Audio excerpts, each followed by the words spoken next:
Venez vous relooker chez Luminel. Salon de beauté Luminel vous présente le journal. Luminel, osez être la plus belle.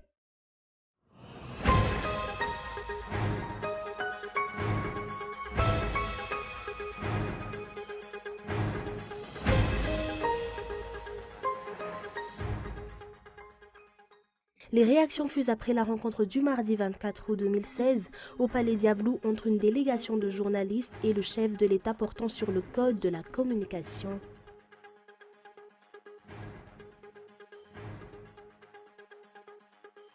Les transporteurs ont précisé que seule une partie des subventions que l'État leur a promises a été réglée jusqu'ici. D'ailleurs, le délai qu'ils ont accordé à l'État pour payer la totalité de leurs subventions impayées expire ce soir à minuit. On saura demain si les transporteurs regroupés au sein de l'UCTU procéderont à la révision des tarifs des taxis B ou pas.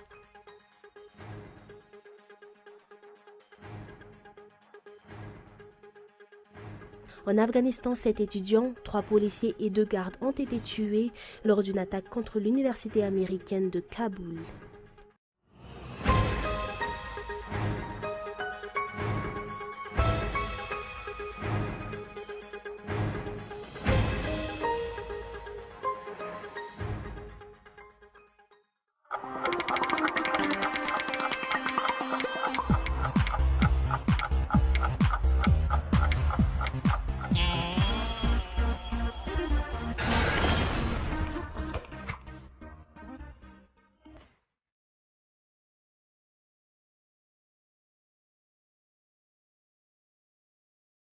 Venez vous relooker chez Luminel. Luminel, coiffure tendance, extension cheveux, coloration, lissage brésilien, maquillage, extension cils. Pédicure, manucure, onglerie. Luminel Béorilk vers escalier 1 4 foot. L'Avant Center, 4e étage, box 418. Luminel, osez être la plus belle.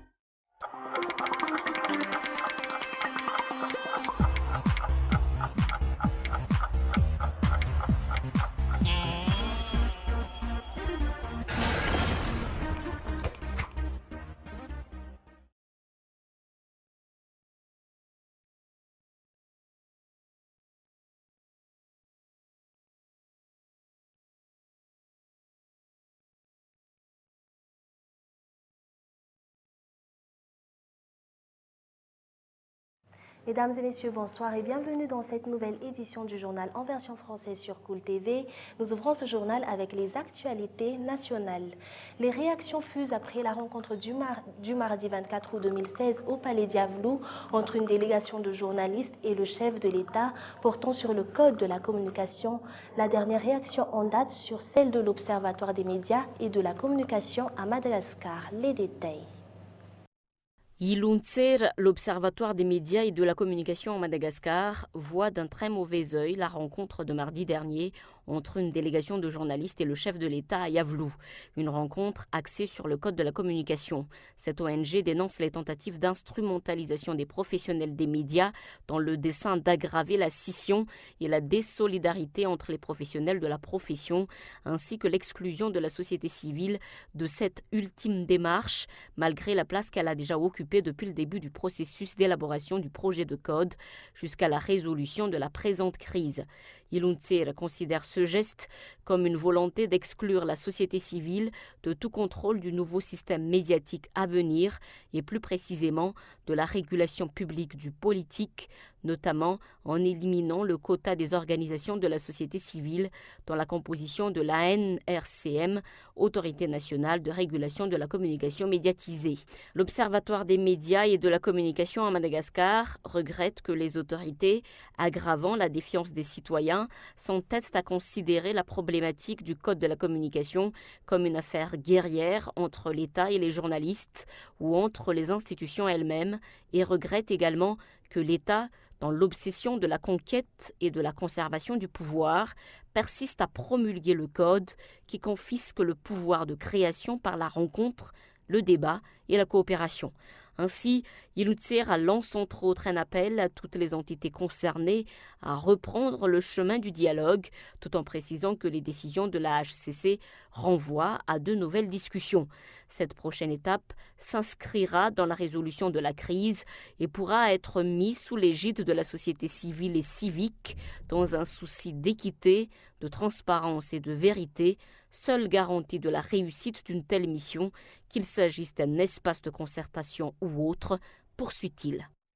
Le mouvement Mitsanganar Malagas rassure que le meeting qu'il organisera demain à Ndjefanambouzanaar se tiendra dans le calme. Un meeting qui consistera en grande partie à évoquer tous les maux qui rongent notre pays depuis quelques mois et d'interpeller par la même occasion les dirigeants. Des représentants d'autres régions viendront se joindre à ce meeting.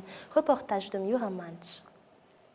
Les membres du mouvement Mitsanganar Malagas sont prêts à rencontrer les habitants d'Antananarivo et ses environs demain lors du meeting qu'ils organiseront à Ndjefanambouzanaar.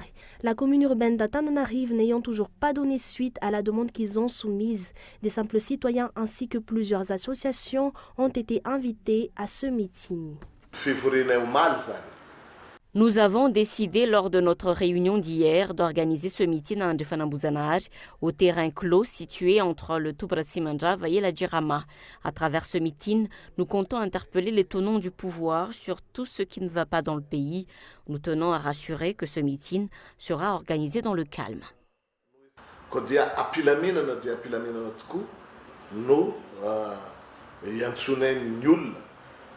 Il s'agit d'exprimer de vive voix tous les maux qui minent le pays depuis plusieurs mois et d'interpeller ainsi les responsables étatiques pour qu'ils prennent enfin conscience de la réalité et pour qu'ils réagissent. Ainsi, le mouvement Mitsanganar Malagas dément catégoriquement les informations selon lesquelles ce meeting vise à renverser le pouvoir en place.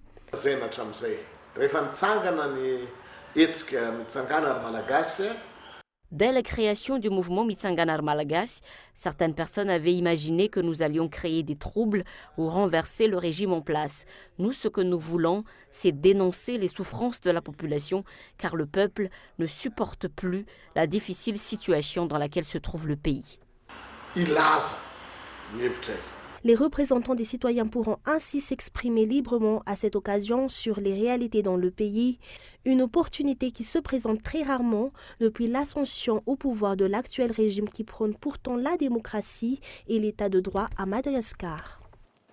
Les membres de l'association VMMM ou Veivav Malagas Miaramieng enchaînent les descentes dans les communes pour proposer aux parents d'élèves des fournitures scolaires à prix réduit. Des milliers d'élèves ont déjà bénéficié de cette offre spéciale rentrée, une initiative louée par les parents d'élèves issus des communes visitées par les membres de cette association. Alléger les charges parentales, tel est l'objectif principal de la VMMM qui prévoit de se rendre encore dans d'autres communes, notant que vendre des fournitures scolaires à bas prix fait partie des actions sociales menée par cette association. Et sur un autre sujet, les procédés d'extraction de terres rares à Passendav présentent des dangers aussi bien pour l'environnement que pour la santé, ont affirmé conjointement le collectif TAN et le Centre de recherche et d'appui aux alternatives de développement Océan Indien. C'est une des raisons pour lesquelles la Chine, qui assurait récemment près de 95% de la production mondiale, a décidé de réduire la production de terres rares sur son territoire. Reportage. L'exploitation des terres rares en Passendav est un piège dangereux pour Madagascar, ont fait savoir le Centre de recherche et d'appui aux alternatives de développement Océan Indien, CRAAD-OI, et le collectif pour la défense des terres malgaches, Tani Madagascar, dans un communiqué conjoint. Le projet d'exploitation de terres rares est situé sur la péninsule d'Apassendav, dans les régions Diana et Sofia, au nord-ouest du pays. La société Tantalum Rare Earth Malagasy dispose d'une concession de 300 km² attribuée par l'État malgache.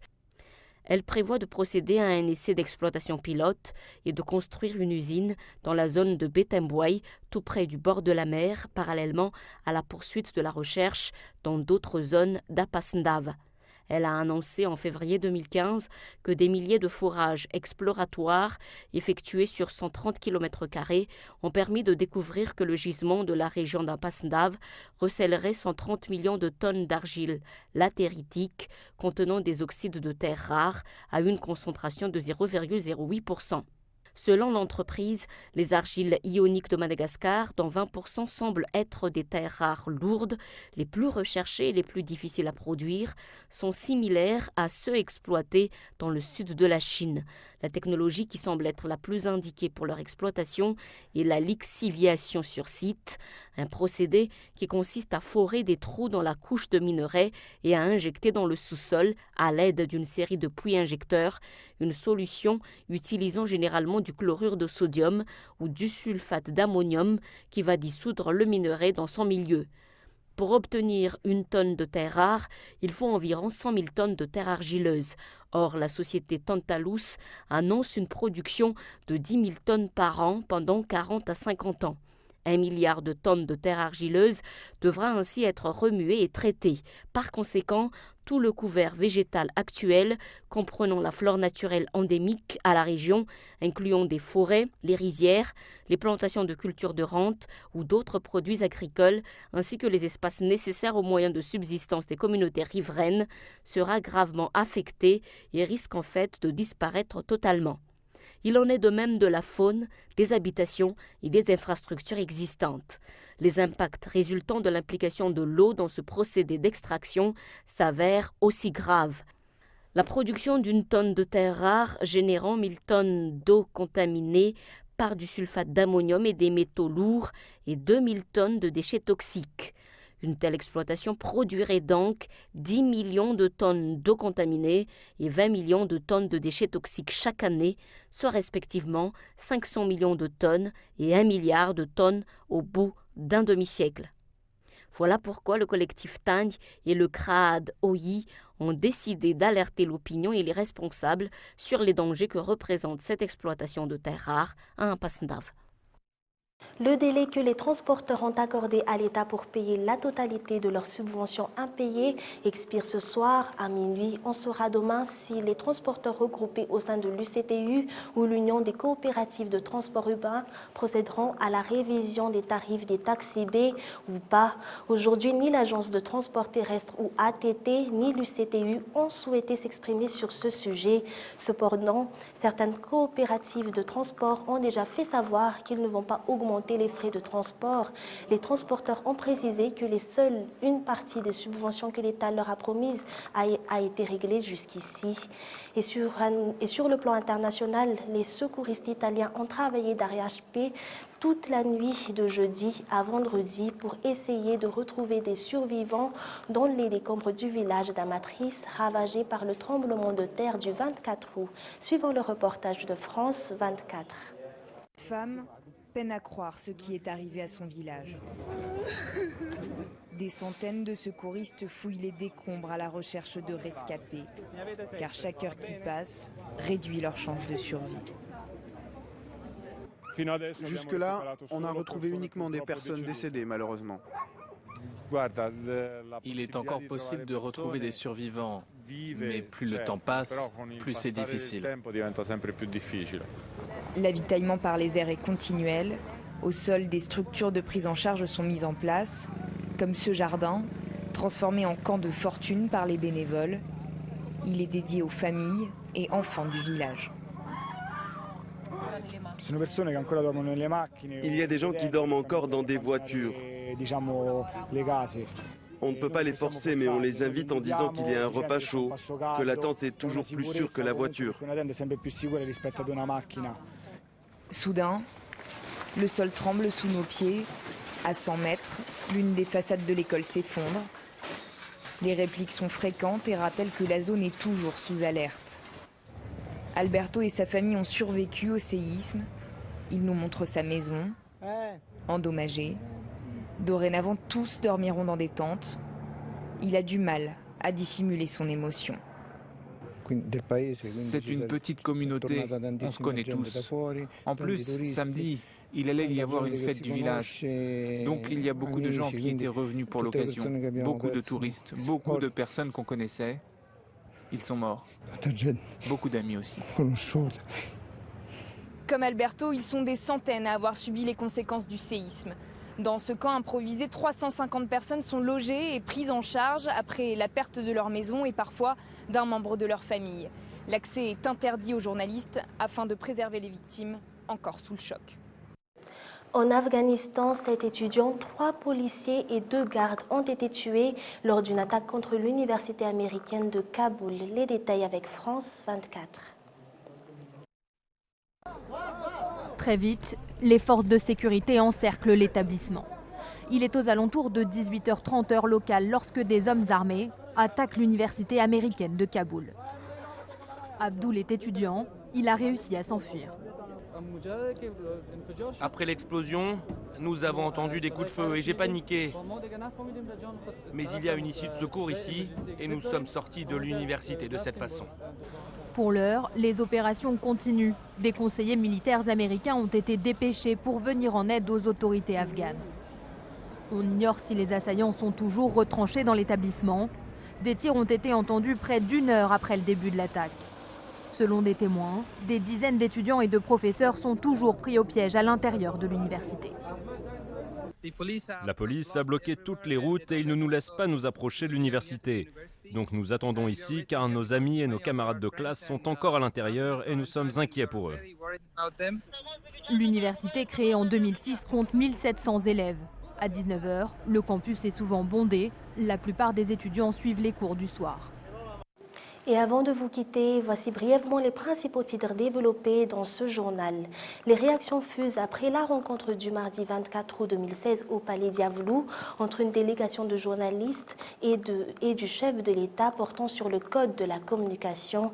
Les transporteurs ont précisé que seule une partie des subventions que l'État leur a promises a été réglée jusqu'ici. D'ailleurs, le délai qu'ils ont accordé à l'État pour payer la totalité de leurs subventions impayées expire ce soir à minuit. On saura demain si les transporteurs regroupés au sein de l'UCTU procéderont à la révision des tarifs des taxis B ou pas. En Afghanistan, 7 étudiants, 3 policiers et 2 gardes ont été tués lors d'une attaque contre l'université américaine de Kaboul. Et c'est la fin de ce journal. Merci de nous avoir suivis jusqu'à la fin. On vous donne rendez-vous demain à la même heure. Très bonne soirée et excellente suite de programmes sur Cool TV. Au revoir.